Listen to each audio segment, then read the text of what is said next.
नमस्कार, मैं हूं मीनू शर्मा। स्वागत करती हूं आपका personal finance bulletin money time में, जहां मैं आपको बताऊंगी आपकी जेब और जिंदगी पर असर डालने वाली पर्सनल फाइनेंस, बिजनेस, कॉर्पोरेट और पॉलिसी से जुड़ी हर छोटी बड़ी खबर। तो बिना देर किए चलिए फटाफट शुरू करते हैं आज का खबरों का सिलसिला। एडटेक कंपनी बायजू और इसके फाउंडर रविंद्र बायजू की मुश्किलें अब और बढ़ने वाली हैं। ईडी ने फेमा उल्लंघन मामले में अपनी जांच पूरी कर ली है।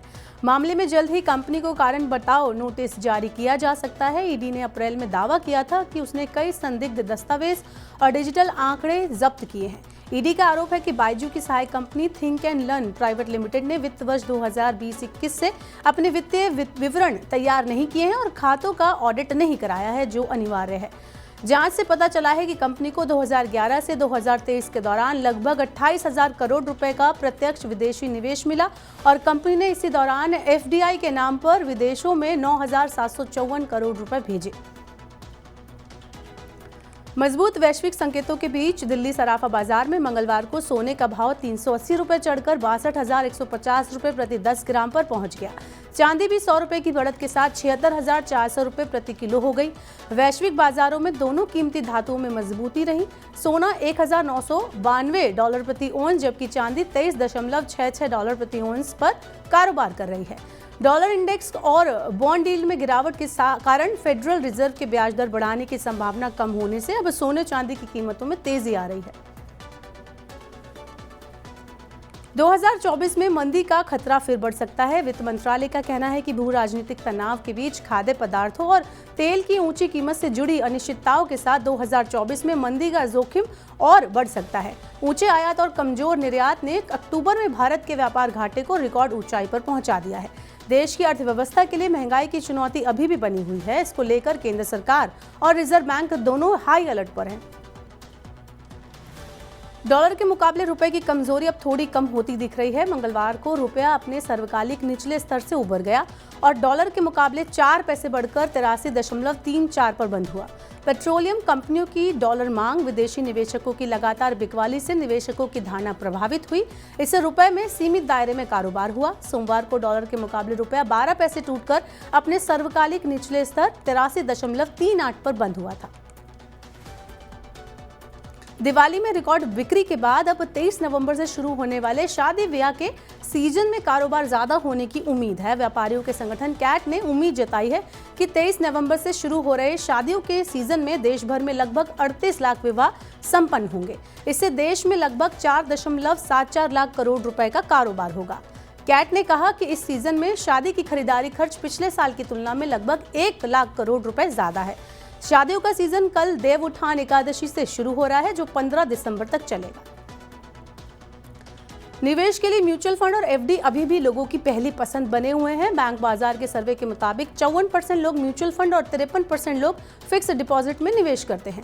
हालांकि सबसे लोकप्रिय वित्तीय उत्पाद के मामले में आज भी सेविंग बैंक अकाउंट लोगों की पहली पसंद है।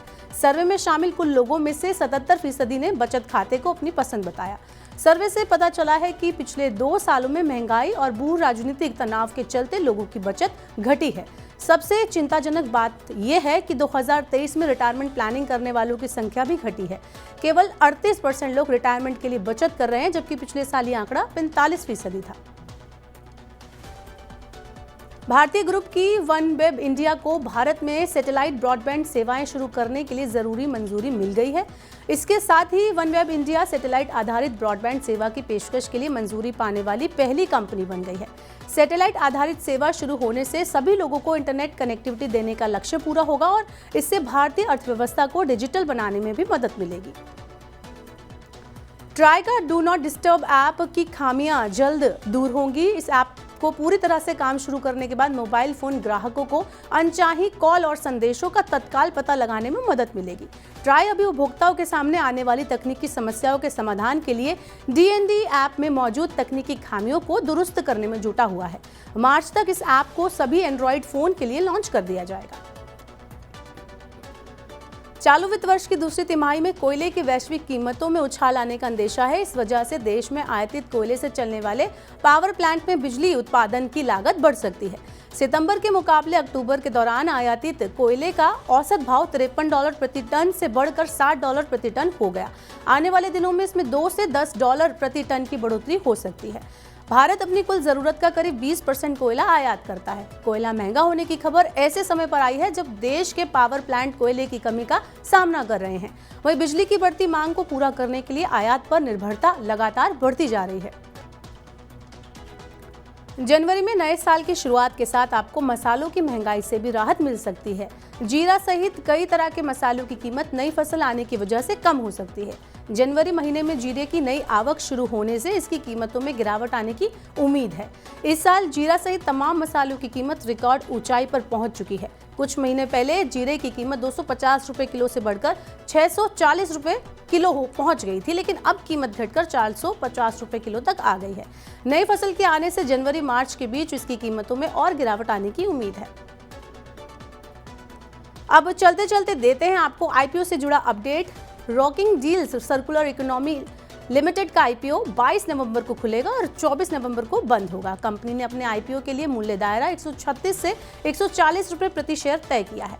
एंकर निवेशक मंगलवार को शेयरों के लिए बोली लगा सकेंगे। आईपीओ के तहत 15 लाख नए शेयर जारी किए जाएंगे। कंपनी आईपीओ से 21 करोड़ रुपए तक जुटा सकती है।